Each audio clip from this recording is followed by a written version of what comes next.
Hello, my lovelies! I'm Ginny O, the author with no last name, and today we're going over the February blog post from Star Stable Online. Narrative design, servers, and the player character update. My script is over 6,000 words, again, so this should take about 40 minutes or so. Grab your cocoa. Disclaimers first. I believe if SSO wants to be taken seriously as a game company, they needed to be treated and reported on like any other game. This means SSE might not like what I have to say very much. Once again, things that I am going over are not the fault of the game devs.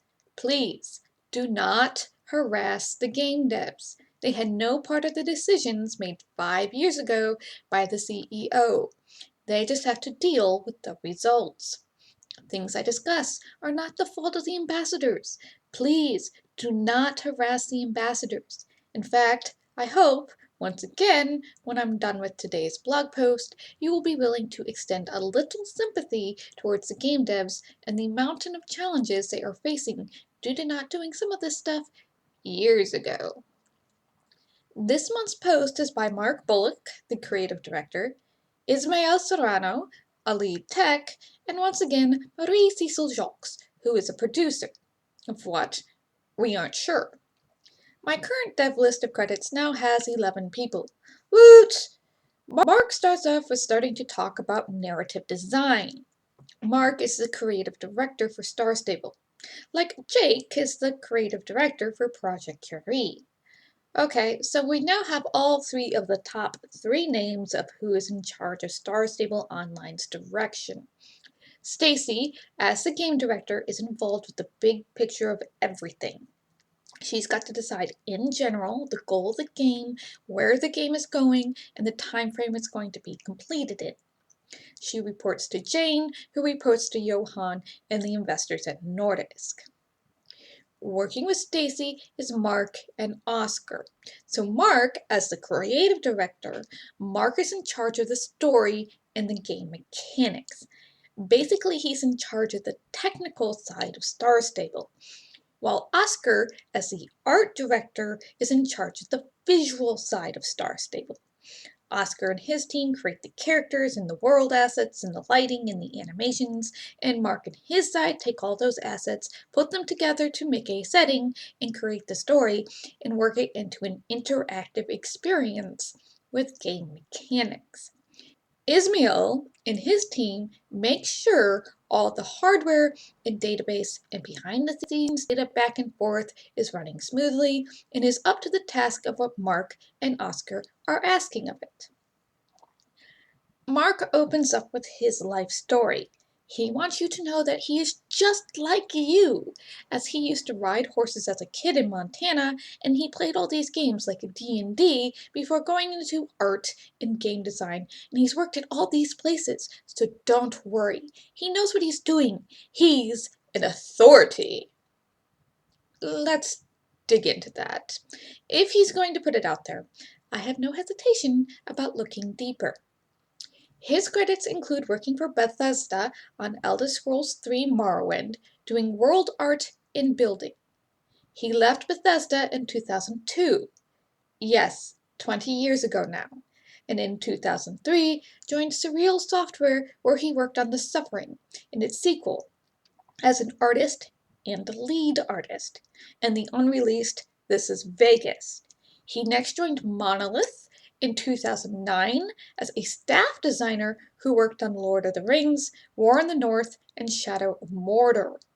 In 2012, 10 years ago, he became studio head creative director of Sticky Toffee Productions, working on a game called Dino Wars Evolution, which was never released.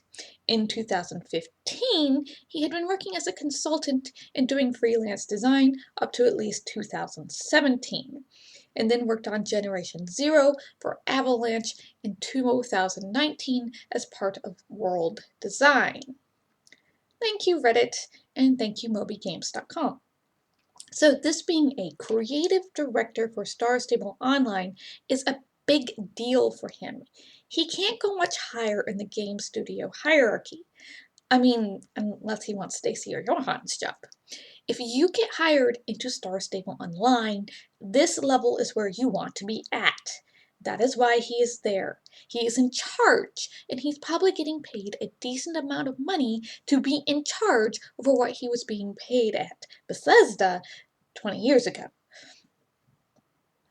I am seeing a lot of world building and world design in his history. I am not seeing a lot of story or narrative design type of credits. Though this might be a bit moot given the way studios manage their level and quest design and narrative design teams. At the least, he's worked in studios who have had these bigger and more focused teams than Star Stable Entertainment does. He is hopefully, and does seem, according to what I'm going to go over next, to know the system. Look, I'm not trying to knock his "I've played tabletop RPGs and worked on big open world games" experience here. From experience, I know doing the world building and then writing the story in that world is two very different things. Some people are better at one than the other, and it can take a lot of editing and lots of writing to be able to balance the world building and the story, aka making the world serve the story rather than the other way around. I, as author, hear my pain. He says, on the subject of storytelling and in-game narrative, it is clear that players are hungry for consistent and high-quality quests focused on the soul riders and dark riders. To satisfy this, the first initiative I took was to coordinate with the content craft manager to grow the writing and content creation teams. The writing team is evolving into a writer's room collaboration to allow for easy sharing of lore and SSO world, maintenance of character continuity, incredible growth in storytelling. As we all know, change does occur as characters live their lives, evolving, maturing, and experiencing their world, but without proper context, these changes can be jarring, arbitrary, and even alarming. Way to address the obvious.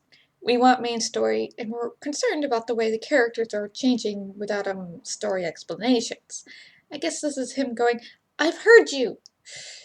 He says he's been there since August. So he has been there during the time around November when it came out there hadn't been a real quest writing team since December or earlier in 2020. The uproar and anger at this was completely justified. He was also here in December when the new Dark Riders were revealed, and once again, there was a vocal and negative reaction from the community about the new designs, especially from the older players who were more attached to the old design work. He has my sympathy here.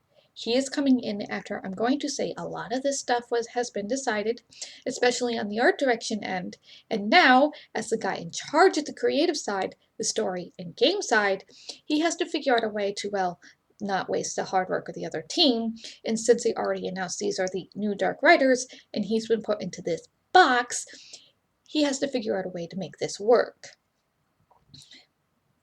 He is saying he has heard. He's put pressure on Johan and the other managers to go, "Hey, we need more content to the game. Actual story and not grind. The players want this story you promised. They're mad we don't have a team working on the story constantly like every other studio with a live service game. Let's do this." My hat is off to Mark here. This is a risky and tough spot to be in as a new hire, even as high up as he is.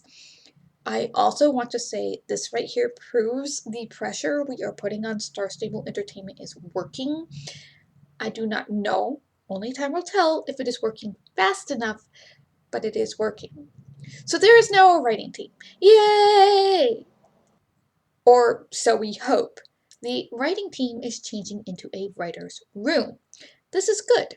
In a normal studio setup, the writer's room in a studio of this size will have at least a half a dozen people, and they will be assigned characters, and if they are trusted, they'll be given story arcs to write to collaborate with the other writers to get the proper dialogue for their stories. This allows for consistency in both patterns of speech, and consistency in character portrayal, and consistency in the lore. No more plot holes. No more retconning. Please. I don't think they have a full writer's room yet, since he says it is evolving. I am hoping they'll be able to find the best writers on the team soon and put them in that room together and just let them go. And provide an explanation for what the hell is going on with the new Dark Riders designs, because yes, we need an in-game, in-story explanation for what is going on. Yikes. He goes on to say, growth within the content teams also allows us to dig deeper into systems and mechanics and will facilitate the regular release of longer, compelling quests. What this means, hopefully, we will be getting more mechanics in the quest other than fetch quests and races. Longer and compelling really could mean anything. It depends on the quest designer. Long could mean we grind without any type of good story to justify it. Compelling. Yes, we want quests that are gripping, captivating, enthralling, absorbing, and exciting. But the proof is in the pudding for that one. That is to say, we'll only know if this works once they have it done. Then he says, we are developing a highly detailed roadmap, plotting the key narrative beats, matching them against other teams' delivery schedules, and adjusting them as necessary to mitigate dependency issues prior to going into production. This is very much a living process, currently planning out 2022 and into 2023, but soon moving into 2024 and beyond. In this fashion, we will be able to create detailed quest briefs and graphic visualization boards to evaluate and improve long before actual production. The teams are becoming quite adept at tools to visualize and communicate some very complex dependencies and relationships. Alright folks, this is where I both laugh and cry. What he is saying here is they are finally outlining the story and they are creating storyboards, like you'd see behind the scenes of an animated movie. I don't know why he didn't just say this. They are creating lists of items they can give both to the art team and the rest of the creative team. So if there are items or places we need to get and go, those teams can create those items and places in advance, aka a brief. It's a direction order to answer the 6 basic questions of who, what, where, why, when, and how. They are working out creating relationship trees. This person is related to this person by blood, friends with this person, has a crush on this person. This should have been done within the first couple of years. In fact, in 2017, in the Forbes article, they really made it sound like they did have this done. So I don't know what happened between 2017 and now, other than the CEO switch and many of the original team leaving and new focus being on the new player experience rather than adding in content and map on a regular basis to fulfill the promise of their marketing as a continuing adventure game. The lore book should not have changed. The lore book was there. It should not have, there should have been the outline there already, and all they had to do was follow it. So I don't know what happened. This is not an MMORPG, folks. This is at best a single-player adventure-style game set in an MMO environment. In a way, what is going on with Mark and his explanations here is backwards to the usual setup. Normally, the quest design teams, the mechanical side of things, decides on the big bosses, where the character is to go, and what stuff they can and cannot use, and then they give it to the writer's room to make something of it. With SSO's very limited mechanics, absolutely no fighting system altogether, and basically string of fetch quests and races, this whole quest design team first, narrative design team second, doesn't really make sense. So if the story writing team is being allowed to actually write story first, and if there are more quest mechanics in the future, the quest design team and then can collaborate more then. But as an author who wants story, I always do appreciating a writing room being able to do what it does best, write the story. A good writer's room, or a good pair of authors, will be able to work out where they want the game mechanics for themselves. But once again, SSO is fetch quests and races, so unless they add more dynamic mechanics, not a big deal. I have the deepest sympathies here, because this is a massive amount of work. They have to go through and get all the dialogue from the last 10 years of the game. They have to get every lore book out of the game they've given us. Are the Instagram comics canon? Can they be added into the game as a story? The answer to that section question is always yes. Stop putting current game stuff outside the game, please. And thank you. They have to now coordinate with Helena in the books, decide what they want to keep from Starshine Legacy that might not be in the books, get a huge list of the characters from all the games, including ones that haven't shown up yet that were in Star Stable seasonal games, like Georgina from Fairgrove, Mr. Thompson, and Monica from Old Hillcrest, and so on and so forth. Outline, relationships, world build, write the actual story, edit, write more, edit more. Finally get it into the game. I actually have a list because I edited the first third of the story. It's very easy to lose track of characters here. And I could go back and change things because I was creating a fan fiction. I was editing. Mark and his team are stuck with what they've been given. They cannot change anything that has been put into the game or has been announced. This makes things massively more difficult when you have stuff mentioned in the game that has been put in there because they think it's fun or for representation and inclusivity rather than a character motivation or plot reason behind it. I don't know if they're going to keep stuff they've said during holiday events as canon, mostly because they've never allowed for players to replay the stuff going over different years. Each year, they put in new dialogue options in things like Midsummer, and the birthday event, and Halloween, and now the Winter Lights thing. I do hope in the future these events and the quests have more tutorial quests and that they are written more clearly, like people didn't understand the holiday helper during Winter Lights, that everything he was talking about was in Jorvik itself and not the Winter Village.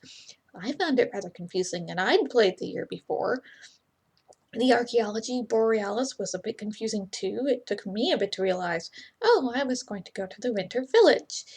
If they do more stuff with Galliper Thompson, I hope they keep in the option for new players to play what happened well when Yidris took it over in 2020, and then Galliper's memories in 2021, or else new players are not going to have any idea of what is going on. Stop making your players rely on old Let's Plays from YouTube. So you have to add on, okay? Yidris took over for those 2 days of quest. Then Galliper stuff was like 2 days of quest. And next year, new players can play those 4 days and the 2 next days. Or they should be able to, make it so they can. So they're all up to date with the rest of us older players who have been playing 5 or more years. Mark now has to work with what he's given and build on it, rather than, say, if they were remastering the game, they could go back and edit the story and figure out if the story was emotionally satisfying and the conflicts have opposition and stakes and there are consequences for what went on. And that the player character is the main character and makes choices that even in a railroaded story like this, that have the player being active in creating a change upon the world and upon the events unfolding. Instead of things just happening to the player character, they need to take charge. Being passive is what is going on right now. Things are happening to the character for the most part.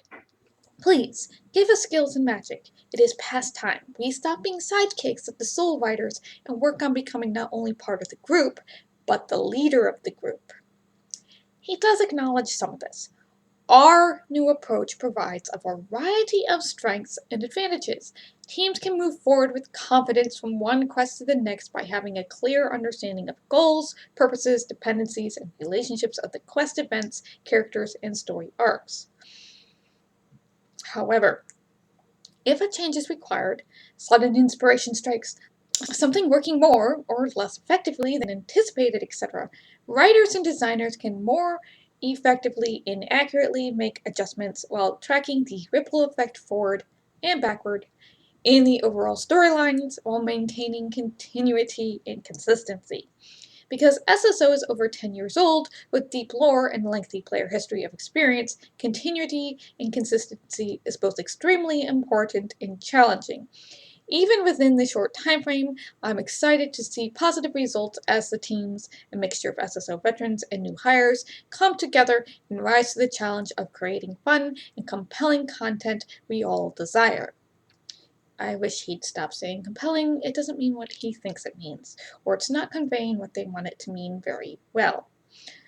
So any changes to the story is going to have an effect on their plans. They can't just throw things in there now because of meme humor or references that kids might not get, or because they just like these things without it making an impact on how things are going to work out. I'm a plantser. I plot, and then if I see something from my previous works that will fit into what I'm doing with my plot, I'll grab that detail and stick it into it. Best example is the first chapter of book 1.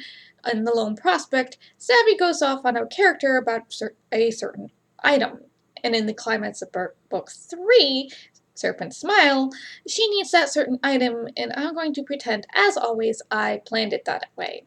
It didn't have to be that item. The big plot point was set, but the detail of she needs that item she was railing about earlier amused me. I do as much world building and lore and history writing as I can before I start writing and work out a plot and conflicts and stakes and hopefully a resolution for now, because if I don't have that in the mental energy, the books don't get finished. World building, plot and conflicts, and health. All very important. The idea they've been working on the fly with this huge story they've got going scares me to bits. So I'm glad someone is there going, let's outline, let's do storyboarding so we can see if our story is gripping and has consequences.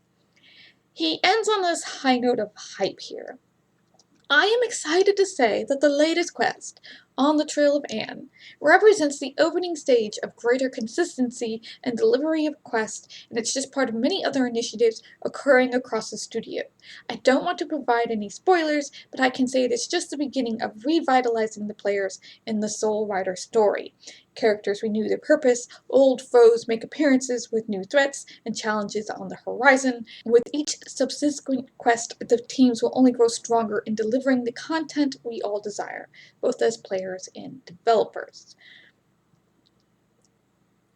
Okay, one note, and this is off script.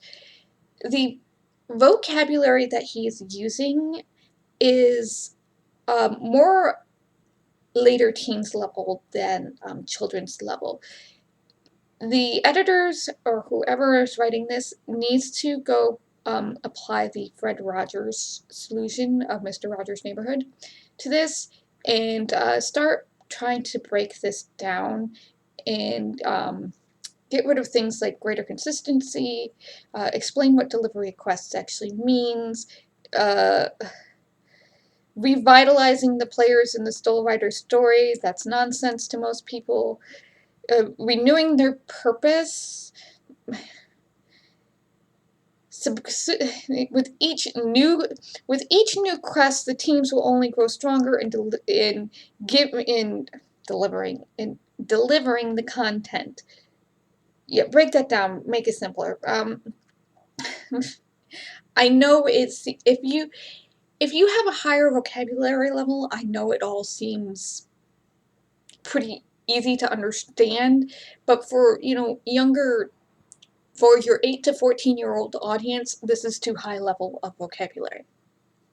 Okay, back to the script. Hopefully, as they deal with the stuff that has been handed to them and are be able to move on to the new stories that are desperately needed, things will improve in both output and in the storytelling. Hopefully there will be more showing and more doing, which by mean more interacting with all the characters, doing things together, learning skills to progress the story, and less, we're great friends really because I said so, and let's rehash this plot from over 5 years ago because we neglected to close it, but still leave it ambiguous. And even though you took off, we love you anyways and agree with you. Or the 101 other shortcuts they've taken over the years that avoided interaction, conflict resolution, and player actually being the star.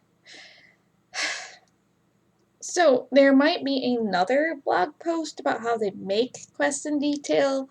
We'll see. That last paragraph is a bit confusing. Good luck, Mark and team. I hope this isn't too late. You're going to need it. This is progress though, really? Stacy might actually be onto something when she says in that interview with Star Stable Photo Center Discord they're on the precipice of something awesome 10 years into the game. Most games don't get this. If you aren't awesome out of the gate right from the start, they fail. So this is either the death of 1,000 cuts or SSO is going to revive like a phoenix. The thing is, I'm just not sure if their time frame is right. You don't want to rush, but they are coming up against this deadline of there are other smaller horse games coming out, and that isn't, oh, this will distract them until we get more content. This will probably cause them to leave the game entirely. So, yay, progress! You might want to hurry it up a bit. I didn't want to be right about the November stuff, and I don't want to be right about this stuff, but just watching game trends, this is what I'm seeing. The next part is short and is by Ismael Serrano and goes over the servers. I'm not going to read this because it is a bunch of industry jargon, which is worse than the previous one. In the previous blog post by Jane, in January, she explained how they were adding more databases to Europe. They were making them smaller, and what this means is there will be less information in each database. Your computer will be able to access the database you're attached to faster. I've had people in my Discord come to me after the release of mobile, and they showed me that SSO has created new servers. I think they've added like at least 5. 3 of those are in the Western US. I don't know if this is them buying new hardware. Final Fantasy XIV only recently started taking on new players again. Studios may be able to get hardware servers now. Or if these are them splitting up the servers they already have into different drives. Like on your computer, you can split the space of your hard drive and access the different sections by logging into separate accounts. Servers are just basically very powerful computers. You can turn your own computer into a server. So anyways, I'm not there. I don't know. This is happening because they are predicting a surge of new players with the mobile release. We'll see how many players they keep over time. This is tough because they aren't telling the mobile players on Apple. There's a lifetime membership over on the desktop version, and they are selling a year's subscription for the same cost as lifetime. I'm not even sure if this is legal for them to do. On Reddit, I saw a post that someone is trying to gather confirmed evidence about customer servers and such and go to the Swedish news media to have them look into Star Stable and make sure they aren't going against Swedish law and marketing to kids. This is a civil thing, so they'd be slapped with a fine and have to change their marketing. Anyways, if mobile players find out or mobile players see how costly everything is and parents start getting these credit card bills, they might lose players to more than just bugs, crashes, and not having enough to do in the game. Sure, on Apple Store, they can actually delete negative reviews. It will still get out. The truth always comes out one way or the other. I have been open and honest about my worriness of them moving into mobile space. It has come up on my Discord and someone has put out the idea, and again, I agree with this idea and I think it should be discussed, that if SSO is going to be on mobile, they should remove all the premium microtransactions out of the game except for the horses. There is mass confusion as to why there are no horses available for Jorvik shillings because there are clothes both at premium star coins only and then with both star coins and Jorvik shilling costs. If horses are their business, let horses be their business at $100 of DLC per month. This is base horse price, not any of the star coin bundles, which $180 of DLC a month, no other company I know needs that to survive.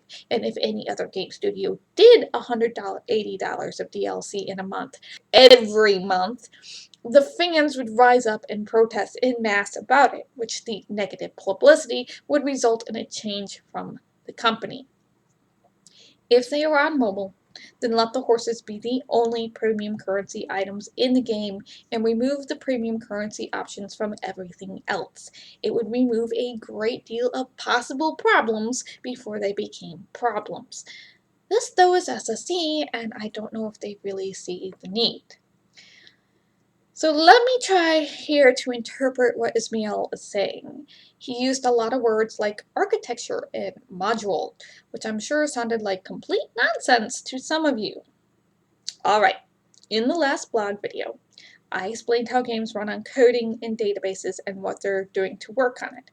If you haven't seen that video, I'll put it in the end and I'll link in the description below. This is an extension of what I was talking about, but in technical terms. Let's go with a metaphor instead. Your computer systems and the servers of SSO are like a brain. A brain is made up of neurons that process things, and between them they have little strings to connect them together so they can access what's in the other neuron. Those little strings are like the internet.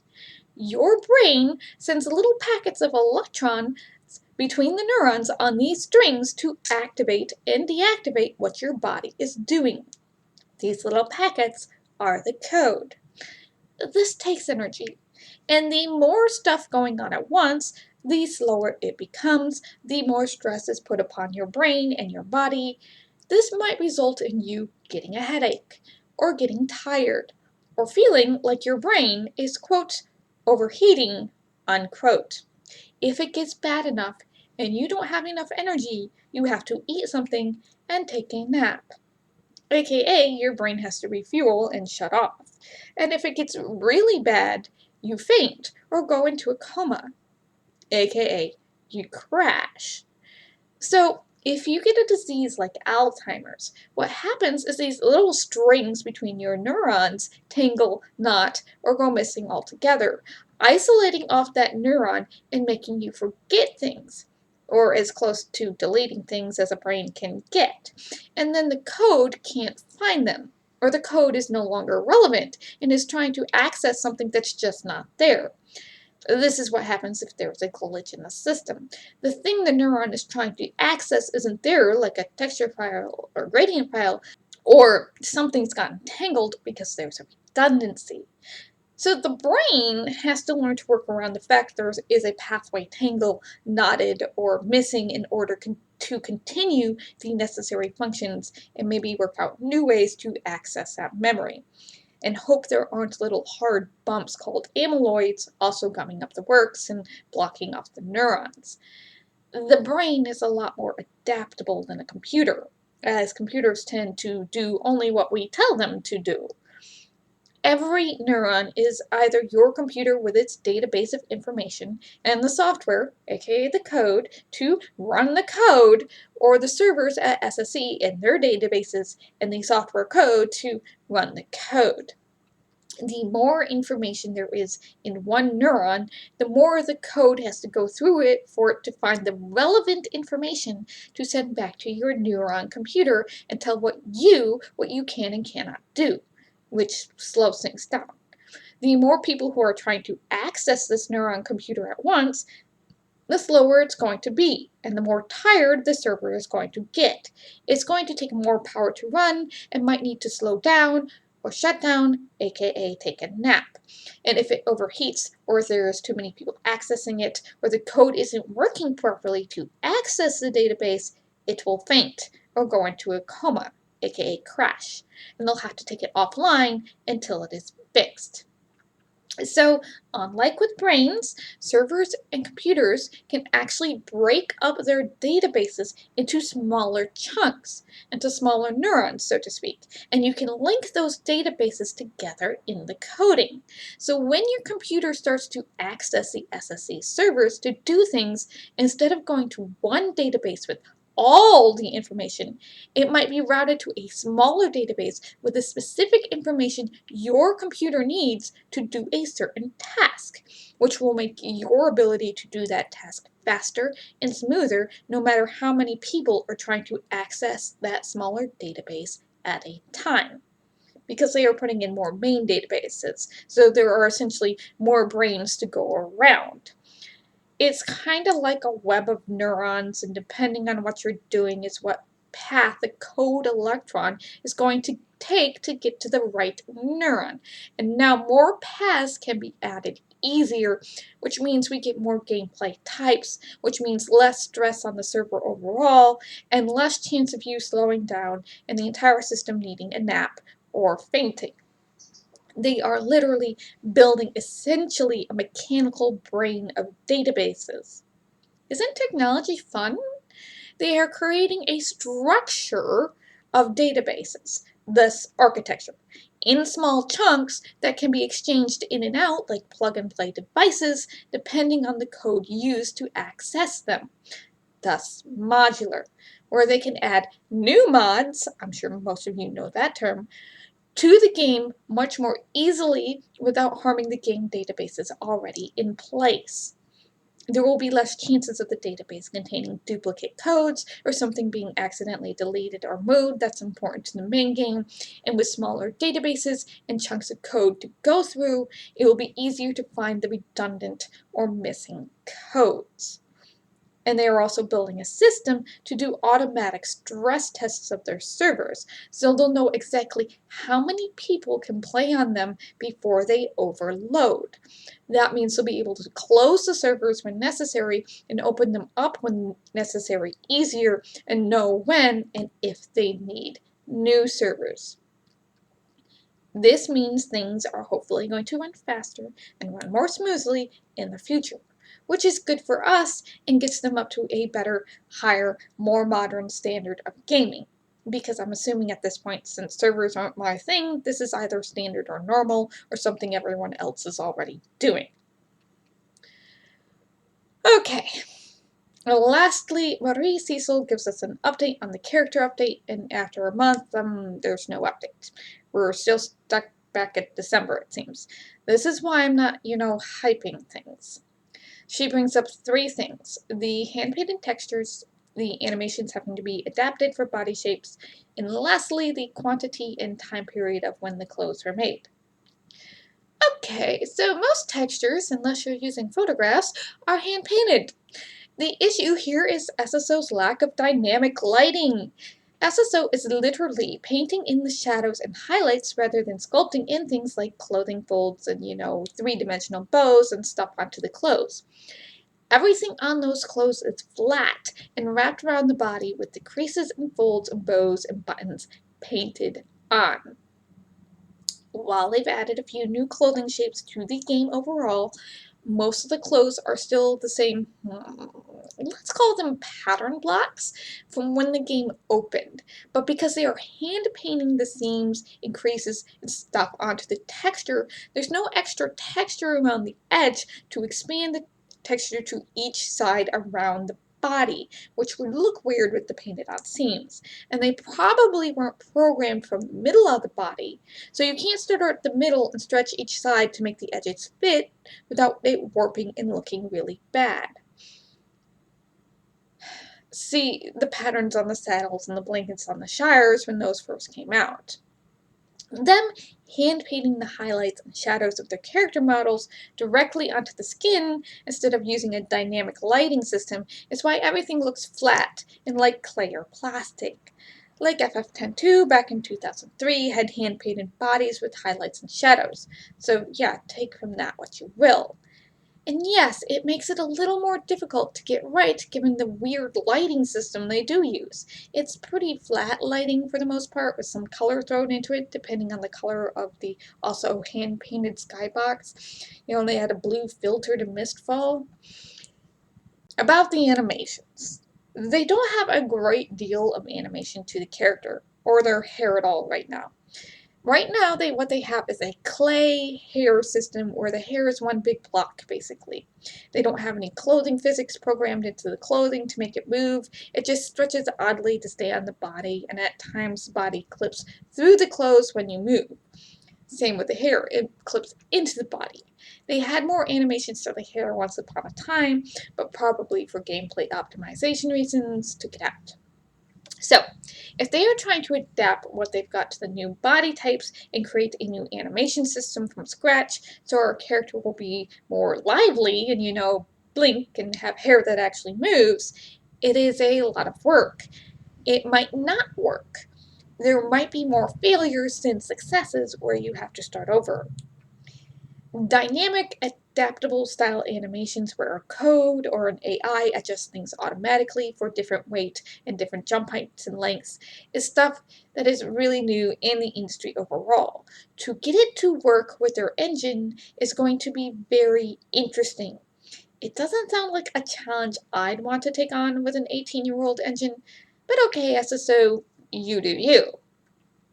I personally also don't know if adapting the old character pattern and clothing blocks is the way I'd go. Like, I'd probably want to sit down and come up with the way the clothes should fit on all the new bodies separately, and then redo all the clothes in the database from scratch to the new system and to meet the current art style. And, you know, add some three-dimensional stuff to make them more dynamic. Notice I didn't say change the designs, I said change the art style. If they are serious about adding gradient layers, then this needs to be done anyway. Either way, if they're adapting old stuff to new stuff or starting from scratch, it's a lot of work. If they have had progress, they aren't really showing it to us. I don't want you guys to get your hopes up for a great deal of body shapes like hourglass, triangle, inverted triangle, or whatever system you use. I'm sure they're going to stick to one body shape in order to try and make the adaptation easier. The shape they've got is a rectangle pretty much. That is where the shoulders and the hips are the same size and there isn't a real nip at the waist. The heavier model they are showing is more of a triangle with bigger hips and shoulders. But like I said, they are probably going to try and stick to the rectangular body type as much as possible, with your bust and your butt size being determined by the outfit you're wearing. The bust and the butt shapes are built into the clothes, not into your model. Remember fashion show glitches where there was no hair and then missing the top of the head and empty spaces where your bust and hips would be? That's literally your model under your clothes and hair. So until they have more to show us, I don't have a lot to say. In conclusion, if what they're saying in this blog post is correct, SSO is continuing to make steps in the right direction. The only thing they seem to be stalled on right now is the character update, which is, according to the survey, the second biggest thing you all want, the game to be in one art style. Make no mistake, there is a lot of work to do, and a lot of this work they made for themselves by taking shortcuts over the years and not putting the work in to get it right, and instead push stuff out just to have an update every week. I have a lot of sympathy for the new hires who are coming in and scrambling to fix the mess. These are more good steps. We can hope they continue to make good steps. More on this tomorrow. I hope I was able to explain things in an understandable way. If you are more techie and have better explanations for a young audience, please leave a comment. If you have questions, please leave a comment here or join my Discord, and we can explore the world of servers and databases together. Thanks for listening. Take care of yourselves. Please stay safe out there. Bless, and I'll see you in the next video.